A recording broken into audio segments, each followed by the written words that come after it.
All right, welcome everyone. We're Semblance of Sanity. I'm Caleb. I'm Jacob. And we're here for Tsukimonogatari, episode 2. All right, we've had a deal with Araragi. Yes. This boy is now potentially a full vampire, or becoming a full vampire. Right. At the very least, this is important. He's dying inside, maybe. Yeah, he's struggling. Yeah. Mm-hmm. He's maybe even suffering. Yes. But there's an aspect of all the other Araragis in his life, giving him a very, I would say, a very repeated message of, hey, hey, are you taking care of your schoolwork? Yeah, Are you taking care of school? Treat yourself. Yeah, exactly. And in case of Tsukihi, she's doing it in a very pointed and direct fashion. Yeah. Indeed. Mm-hmm. But of course, we were led into some ridiculous banter between the two of them. Definitely. And now Araragi has looked upon the mirror and found out that he cannot be seen at all. Yep. Or was it just that Tsukihi is indeed the fairest one of all? That's possible. I mean, that is a potential. Very possible. Mm-hmm. But yeah. We also got some cool monologue or kind of half of a conversation with Shinobu. Right. Kind of giving us a little bit of a detail regarding how things are going right now. With Yotsugi, because she's the main character, maybe, possibly, of this arc. There's going to be a parallel with her and Araragi in addition to the one that already is there. Yeah. We got a little bit of a kind of a recap bit to showcase where this is in the plot line side of things. Yep. That stuff with Nadeko hasn't been solved. She's out of the hospital, or she's gone through her hospital whole thing there. Yeah. Yeah. I'm curious to see like where the Yotsugi focus will kind of move in parallel or move in conjunction with what they seem to be focusing on with Araragi. Right. So, y'all, without further ado, let's get into this. All right, everyone, we're going to be starting the episode in 5, 4, 3, 2, 1, now. Yep.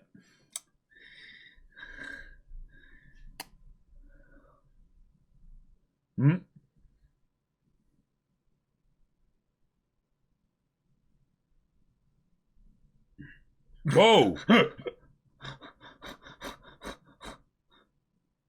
Thankfully,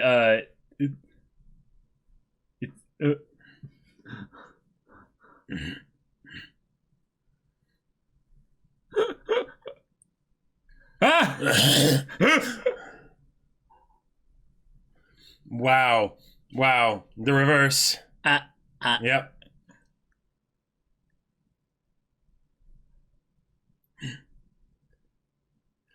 That's how she sees it. Right, yeah. Oh my god. Dead.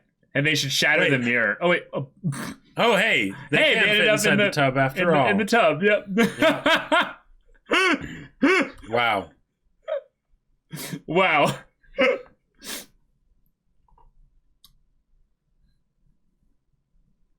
Do.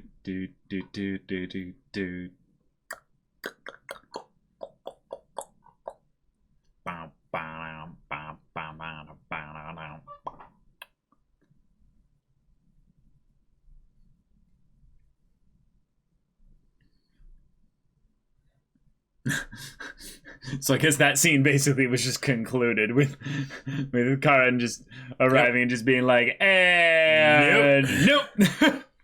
Hold on, why don't you stay like that? Let me get some alls. Yeah. You know, the fact that they have Yotsugi in the OP like this, there's a part of me that wonders if they're pulling sort of a switcheroo a la Oni and Kabuki. But it's so obviously a switcheroo, if that's what it is, that I don't think that's what it's going to end up being. You know, because Araragi is definitely the one with the immediate issue. Okay, yeah. Well, they're going to parallel probably what's going on with Yotsugi being, not human. Right. And needing to basically do the when in Rome things in order to basically fit in. Exactly. And what kind of Araragi is needed to do in order to kind of fit in that regard as well. Yotsugi doll. That was a nice perspective. Right. Please tell me what's going on. Donuts. Yeah. Yeah. You dare incur her wrath? Is she... Oh, okay. And that's how it went.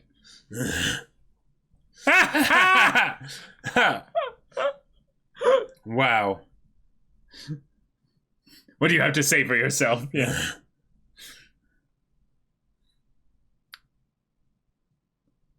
Oh. He's not regenerating? Gotcha. Yeah, interesting. Okay.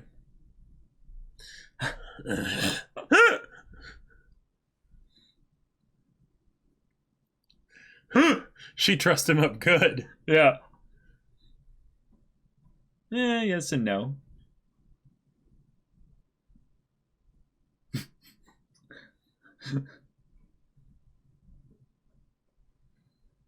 Just not one with regeneration.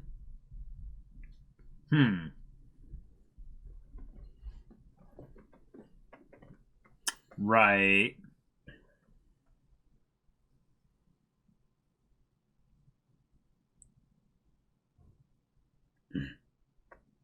Oh. Just healing normally.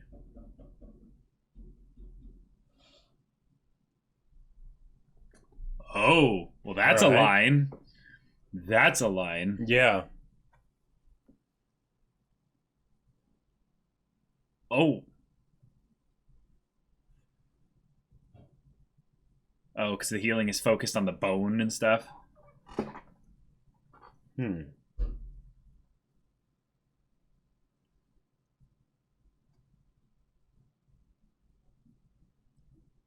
Oh. They just disintegrate. Yeah. So now Araragi must cut himself off from everyone. Practicing social distancing and being a shut-in. Yeah.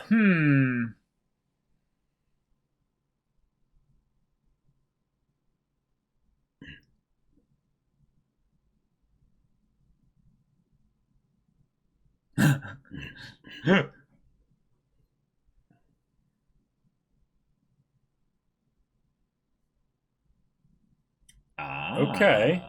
Cool.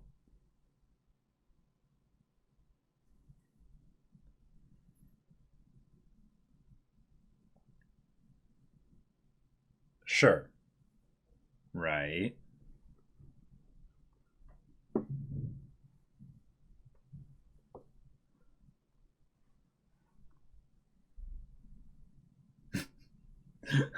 Frogs?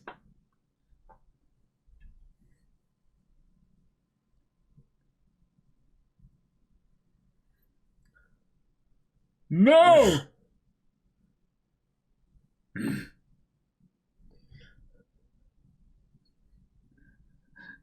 Okay.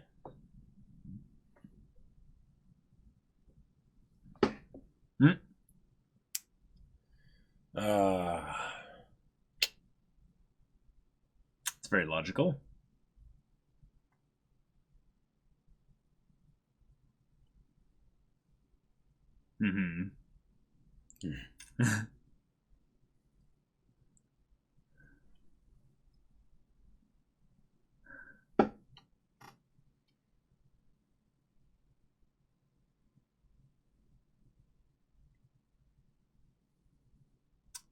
Okay, who's left?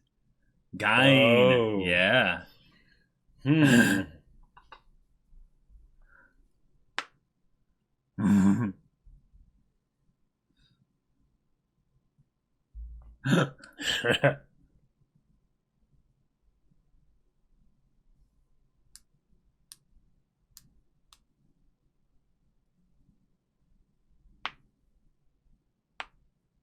Okay.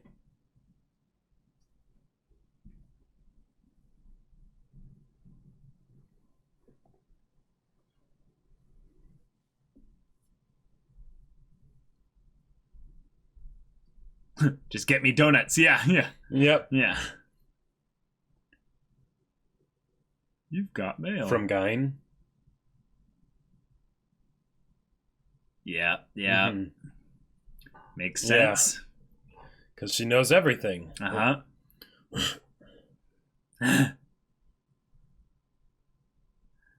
Ah! Yeah? See, we literally... Yeah.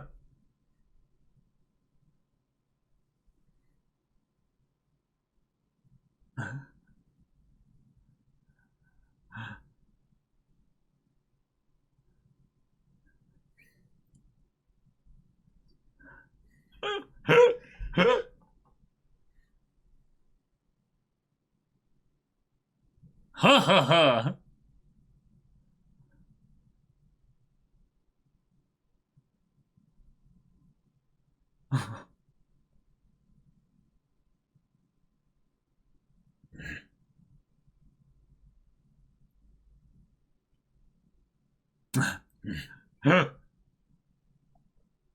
Whoa. Oh. Right. Because he doesn't want to hurt them. Yeah. But this isn't what he needs right now. He's cutting himself off even more. Mm-hmm.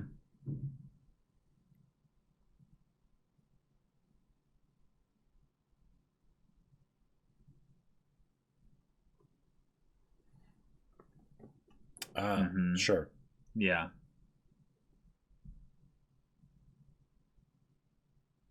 Okay. Right. Okay.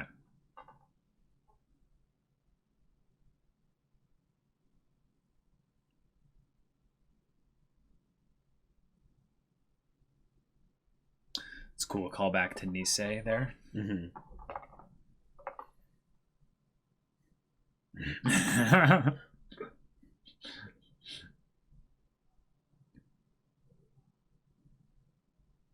That was an interesting kind of thing they did with the shadows there. Yeah.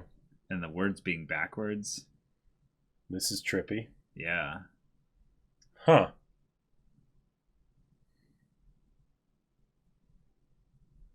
Oh, like she's a doll. Yeah, yeah. That needs to be grabbed out, you know? Mm-hmm.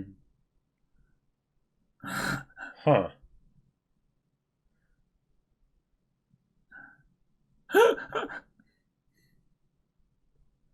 The way Shinobu keeps blocking her so that it's almost like she isn't there.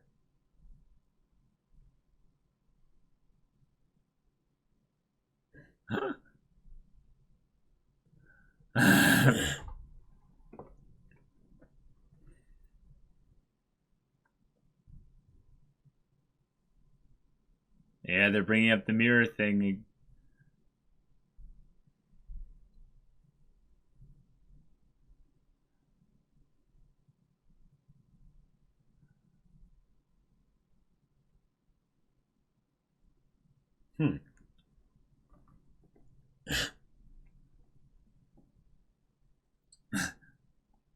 Nope. Nope, too far forward.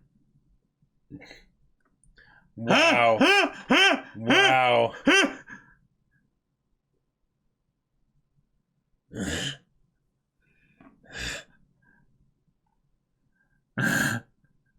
This is so funny.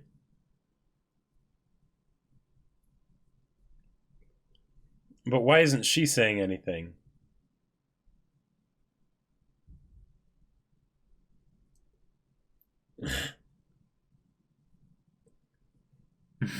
Yeah, over and over and over again. Wow.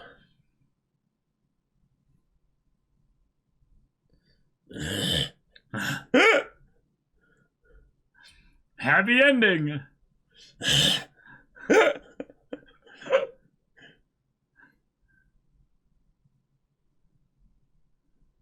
We came here for donuts.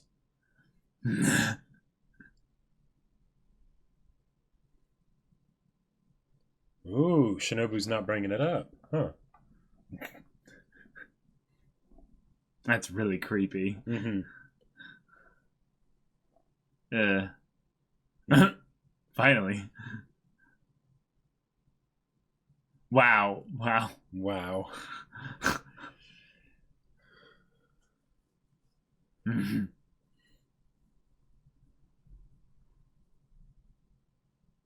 How are we related?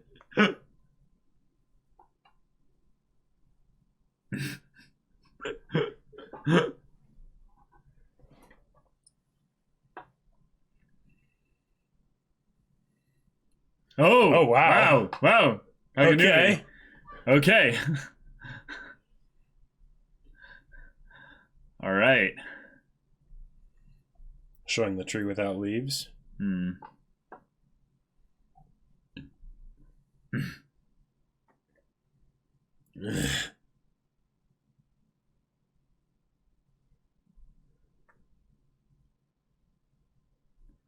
Okay. All right. So yeah, you're a vampire.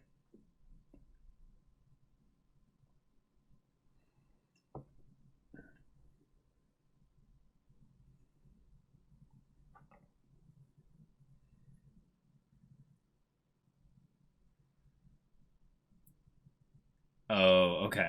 All right.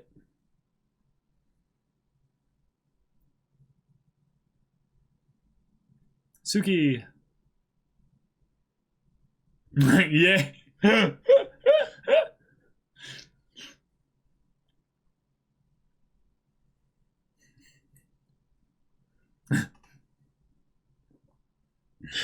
I love this stack they have going. Ah!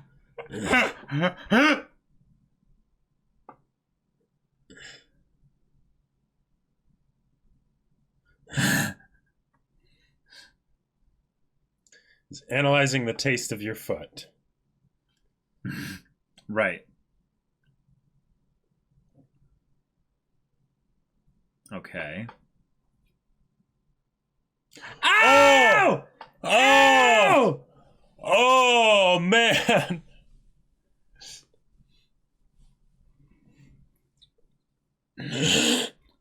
That's cruel. Yeah. To have it heal, obviously, but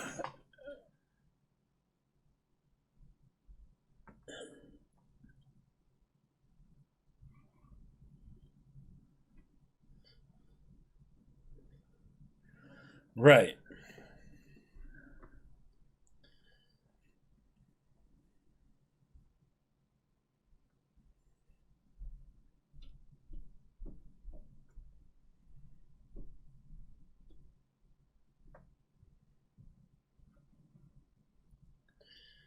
Oh.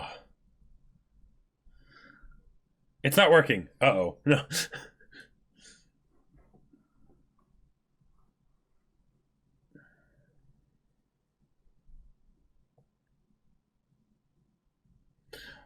What? Wait.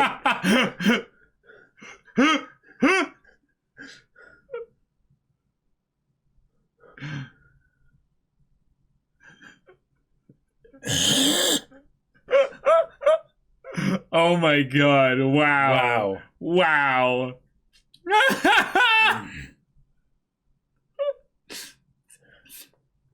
Oh.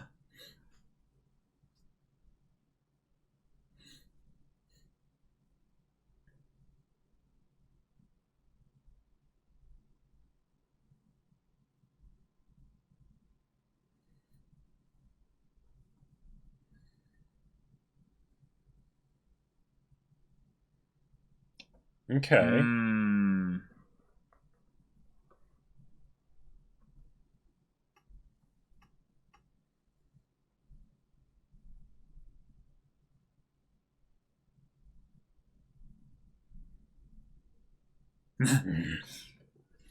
I'm sure she'll appreciate it.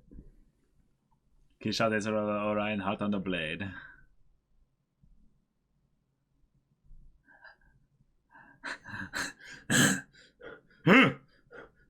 What's with the new getup? Wait. And a throne? She's like, worship me. Yeah. Yes, apologize while I look down on you from my throne.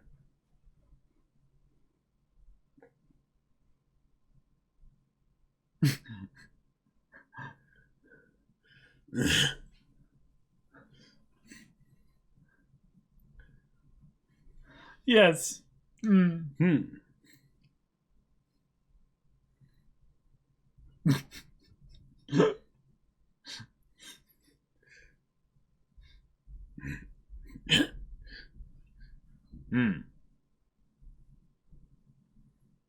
As you do.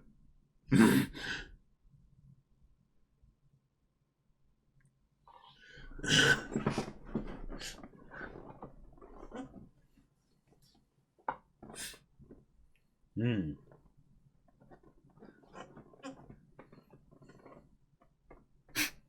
This is so forced from Shinobu. It's Yeah.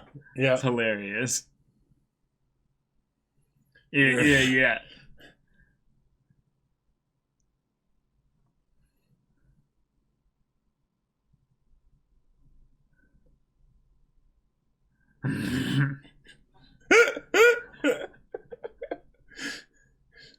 Yeah. Enough posturing. Exactly.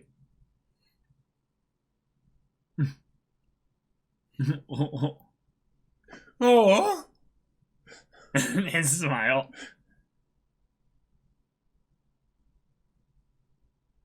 Yeah.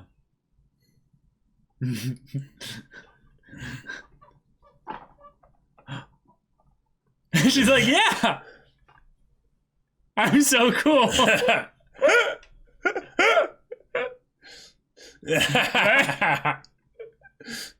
Wow.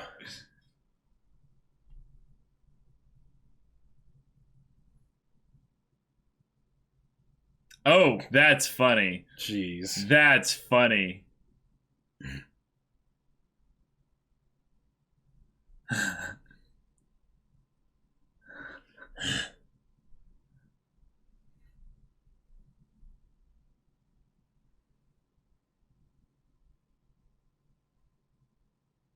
Okay.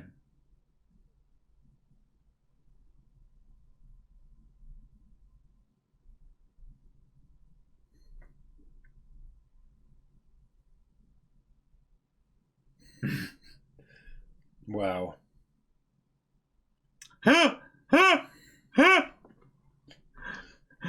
Wow, that's a diss. I Yeah. want to save that for like future use.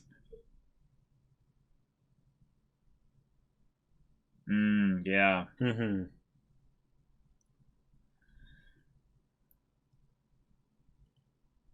Yeah.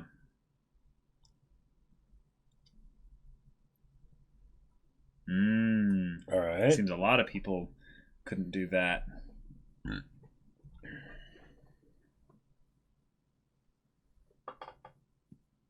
Oh.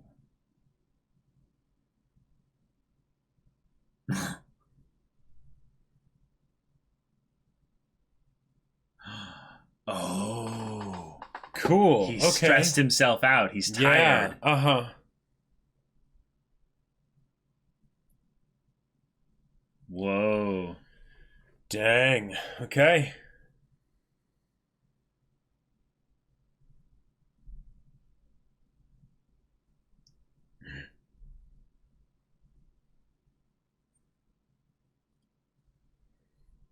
Right. Uh-huh.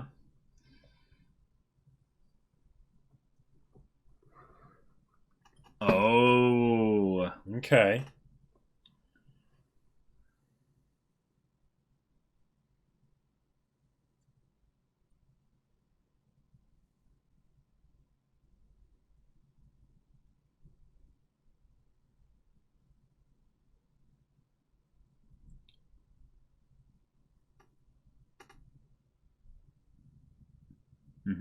Okay.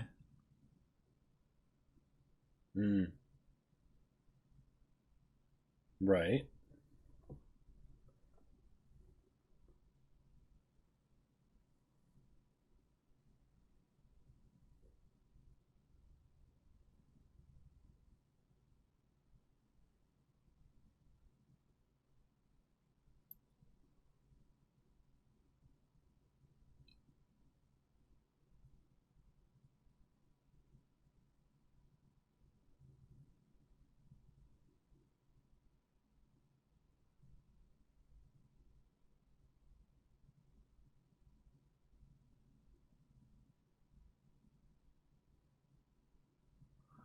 Oh. Okay.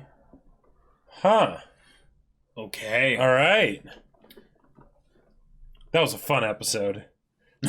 Like, just Shinobu was hilarious, yeah. Shinobu was hilarious. Yotsuki was hilarious. Uh-huh. Tsukihyu was hilarious. Yeah. Like, because what's happening here is so overwhelmingly serious, right? Mm-hmm. And yet the antics that they were up to were unbelievably silly. Yes. Right?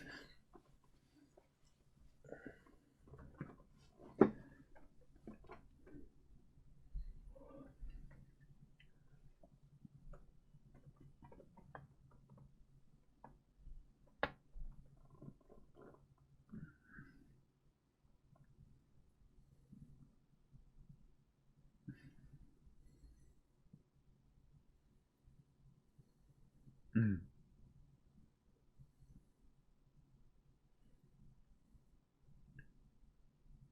Wait a minute. Mm. Is this why Araragi went and met up with Suruga at night?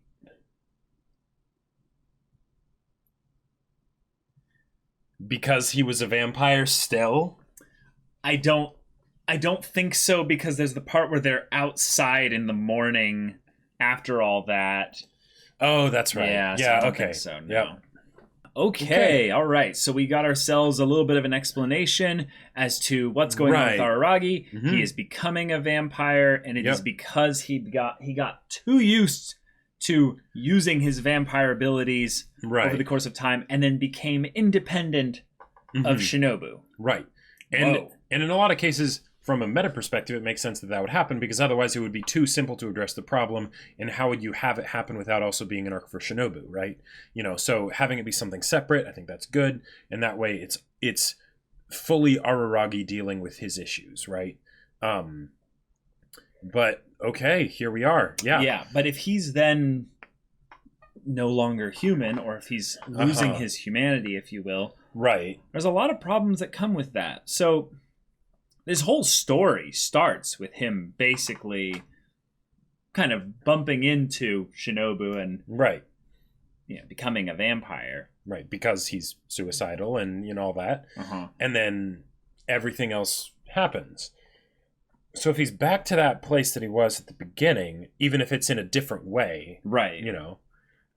Which kind of things will be brought up again that need to be explored? Right. I think the main one is basically how Oshino kind of leaves him at the end of Kizu, and basically that Oshino left him in a decent way, but Araragi's actions are one that he couldn't have predicted, according to this bit there. And a lot of Araragi's actions did lead to him constantly going out to save a bunch of other people with utilizing his vampire abilities as a way that kind of atones for his past in some way. And yet that's something heroic, that's something wonderful, but the question is, what are the consequences of that? Right. And that's what this arc is probably going to explore. I think so, because in Kizu, because if you remember, we had that whole thing of not picking up exactly on how depressed Araragi was, and for me it was because I didn't know why he was doing the sacrifice for Shinobu, right? I didn't see it as being not just him saving someone, but him also finally letting himself die because he had a reason, he had an excuse. This person needed help, right? And so if this is a similar situation with him turning into a vampire, then maybe the circumstances are similar, and it's bringing up the fact that he has been very self-sacrificial to help all these people along the way, but not necessarily for the right reasons. Well, I don't know if it's actually about reasons for why he's doing it. It's just that there are consequences to the fact that he did that. He didn't take care of himself. Right, exactly. Yeah, and because that was something where that hasn't been enough of a focus, enough of a priority. Now there's consequences, and he has to kind of pay the price of that. Now in this specific case, the vampire problem is being talked about as something that is irreversible. In the case of the internal problems for Araragi, that is something that is very much reversible, hopefully. But given that he hasn't fully changed that so far, it's probably at the point where it's a strong enough habit that old habits die hard. So sure, there were a lot of little subtle things that seemed to be going on where they were hinting at the appearances of what's actually going on can be deceiving, because there's a lot of problems going on underneath the surface that need to be addressed. Right. And the whole bit with the toe. Yeah, and I think what might be going on here is that Araragi has kind of hit that stage of where all the things that he's ignored and put off and procrastinated for up until this point are just going to collapse all on him like a pile of bricks. Uh-huh. And it sucks because then is he going to actually be prepared for it and or be willing to ask other people for help? And what the show seems to be focusing on is how much he's pushing people away because he's caring about them, which is good. That is a good thing to do. It's a very noble thing to do. But a lot of people are, at the very least his sisters, are very much offering to help here. Right. And because it's a situation that he believes that, they can't really help him with there because it's with regards to an aberration and stuff, he is at the very least asking for Shinobu's help. And then Shinobu's like, hey, you should get help from a specialist. Uh-huh. It's kind of funny how much it kind of boils down to a thing of like, I'm not doing well internally. You need professional help. I'm going to get all the people close to me to go away while I deal with my problems. People that are also trying to help me with my problems. Yep. Then I talk to my best friend, my convenient kind of closest friend, if you will. Yep. And then they're like, you should see a professional. And it's like, this is very pointed, if you will. And one of the other things that I'm kind of wondering about here, because Senjigahara, right? Very closely tied to Araragi. Now, from Araragi's perspective, he doesn't include her in the story very often because that's private, personal stuff, right? Right. Yeah. Totally get that. Mm-hmm. In this situation, this seems to be something where the fact that Senjigahara isn't in the story here feels at the very least maybe indicative of Araragi's state, because I understand him pushing away his sisters, right? Because there are also some technical reasons of why they may not be safe, right? Yeah, like Kagune what happened at the end of Nisei, yeah. Exactly. Mm-hmm. And granted, while Senjigahara has asked him to include her on a lot of things when he's dealing with problems in the past, and he has sometimes, he is usually hesitant to, right? Well, I think he's hesitant to get help from anybody. Anyone, yeah, if it's not absolutely necessary, right? And with Shinobu, there's sort of that they're bound. They're bound, so there's sort of an excuse there. You can't get out of it, but maybe also not. She is an expert with regards to aberrations. Yes, Senjigahara is not. Right. So I think it's primarily just who is the best person to help me with this kind of thing. But one of the things that I find rather interesting here is that if the bond between him and Shinobu is essentially not necessarily getting severed, but it's something where he is no longer, his vampire state is not reliant on her. Yes, right? That's true. Then that also seems to me like, one, it could be potential seeding for future Shinobu stuff, right? Because their eventual separation is probably something that does need to happen in order for them to have fully healed and grown past the struggles that they've dealt with in the past, right? But I wonder if that's something where that's showing how for Araragi this is going to a new level, right? What do you mean? Well, because in the case of Shinobu, he always had her as a literal thing of our fates are tied, so having her help me with my problems is not a big deal, right? In this situation, since the whole problem that Araragi is dealing with is indicative of his internal state, if the fact that he is becoming a vampire independent of Shinobu, does that mean that he's essentially starting to cut off his last ties? Yeah, I just don't see it as a last ties thing. It's just because we're focusing on these characters right now. Right. Like that's something that as far as he goes, like Senjigahara, that connection, I wouldn't use negatives to try and describe whether or not something is happening or changing with regards to their connection. The absence of something doesn't necessarily correlate to anything. Yeah. So specifically with Shinobu, I think the more focus is that there was a natural consequence of what he did in the positive way with the end of Kizu. And now we are moving away from that. We are moving distant from that. Sure. So that's kind of the kind of the big correlation we have is we have another point where they were bound equally in this regard, and they had this cycle of supporting each other ish. And in a lot of ways, Araragi's final decision that ended up saving himself was not so much to save himself as it was to save Shinobu. Sure. And it was on behalf of Shinobu that he ended up doing this, right? Yeah. And like, because if you think about it, with Kizu, that decision, but also the decision to face Shinobu, was on behalf of others, so that other people don't get hurt, right? Because I started this, I need to end this. And Hanekawa talked to him and gave him the belief that maybe I actually can do this, right? I also thought that was kind of interesting as kind of a nod back to yeah. With literally in this one here where he's like, concentrate on your little toe. Right. I'm like, all right, I see. I could never fondle, I could never fondle Hanekawa's breasts again. Right. And suddenly, resolve energy from beyond time and space just channels into his being as he imagines her as a goddess of constellations. It's like, all right, that's really good fun. That's absolutely hilarious. But that's also something we haven't really seen much since Kizu and Bake were like once he got into the relationship with Senjigahara. So that, like, whether that means something or whether it's just a sort of nod back to things are similar to the way they were in Kizu as far as the vampire problem and all that, I don't know. Or maybe making a nod back to that specific moment where Araragi had given up. But it's, I don't know. I like, this is one of the things that always perplexes me about Monogatari, is that it'll set up something and there will be all these things that feel relevant and like they're playing a part in what's going on. And yet, because of how complicated it is, because it's based around the characters, it's like we can't, like, I feel like there's an assumption made that something is being set up, though, necessarily. See, in this case, it sounds like you're unveiled. It sounds like you're saying that they're setting up something with regards to Senjigahara and Araragi. Oh no, not necessarily. No.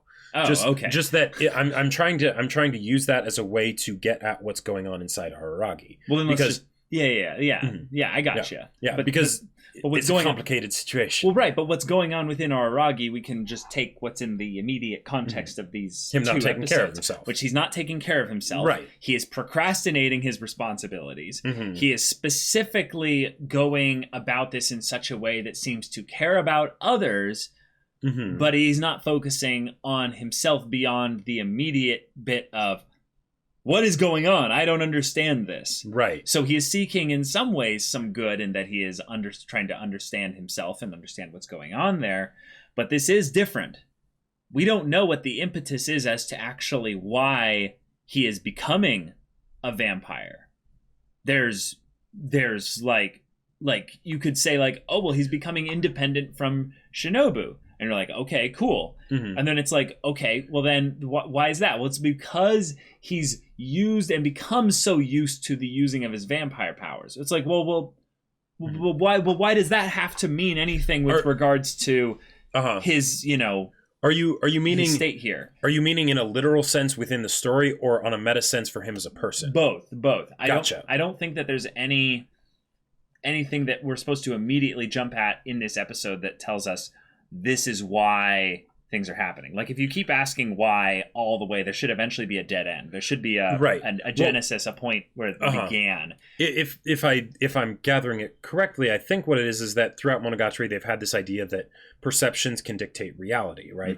And that in the case of Araragi, it's something where because his perception about his vampire state has become so rigid, set in it, whatever, so used to it, it's something where he just sort of adjusts, and now he is, aligned with his own mentality in being a vampire. But as to why it's happening now, is this just critical mass? There's no specific instance that was the thing that put it over the edge? Well, they mentioned that he was doing it almost every day in order to go and talk to Nadeko, right?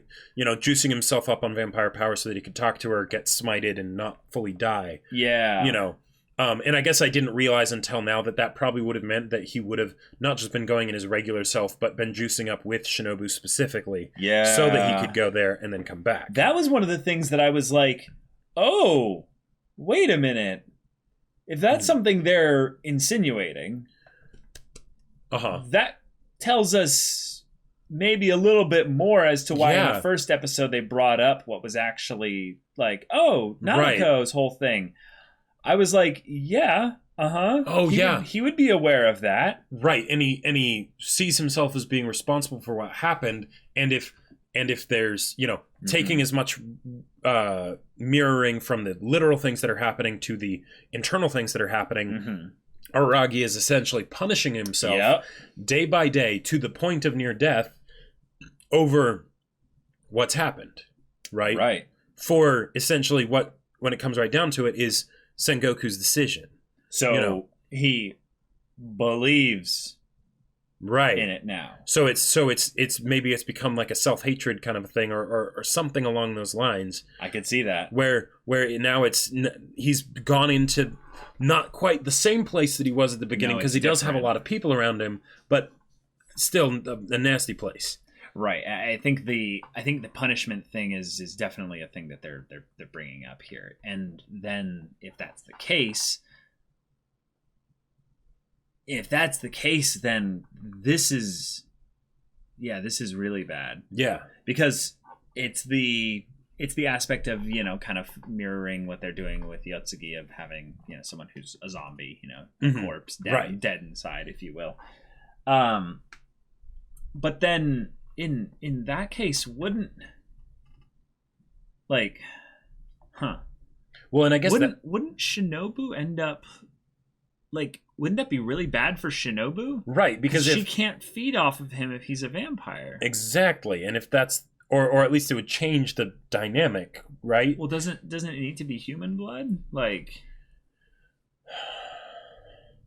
Seems like a pretty... vampires can feed off of vampires, and that's the way that the vampires... Or is that specifically for the spawn of vampires? I don't know. I don't know. But it is something where it changes the dynamic, because it was supposed to... I would think it would, yeah. Right, I would think it would. Now, maybe it's something where it's sort of being done in parallel somehow. But if Araragi is turning into a vampire, I would think there'd be ramifications for Shinobu. Because if he died, then she became full vampire again. So if he becomes a full vampire again, that's essentially him dying, and then that would happen for her. Or maybe or that's something like that. Yeah, maybe that's one of the ways that they can have someone from the outside kind of help him, because there's the whole idea that only you can solve your problems, right? Right. If it's something though where, because the thing of Araragi wanting to help people is very much a strength, but it's a strength that's too often applied, right? Like he does it instead of taking care of himself, right? Right. And if it's something where maybe Shinobu is about to suffer because he is letting himself die inside, then that's a way that it can sort of give him enough of an impetus, a catalyst or whatever, to get outside of himself and realize, okay, this is a serious issue. I need to take it seriously. Wow. Okay. Well, if this is the consequences arc, then yeah. And that's why I really, even though she's not a specialist, so she doesn't have to be in this arc, I would really love to see Senjigahara and Araragi talk about this, because that's something that she has been telling him about since way early on in the show, of make sure to study for college entrance exams and things like that. Yeah. And they would do that together, right? So I don't know. Yeah. But okay. Well, y'all, thank you so much for watching this episode's reaction and discussion. If you want to see the next episode's reaction and discussion right now, go check out the link in the description below for our Patreon. You can get early access there, and any level of support gets you access to our Discord, where you can chat with us in the community there about this show, about anime in general, and you can also talk with Jacob about the sci-fi novel that he wrote. Yep. I wrote a sci-fi novel. It's called Battle Lines, and it's pretty dang cool. It's on Amazon. Link in the description below if you want to check it out. It's awesome. Go do that. Yeah, so if any of that interests you, we'll see you there. But until then, we're Semblance of Sanity. I'm Caleb. I'm Jacob. And we'll see you all next time.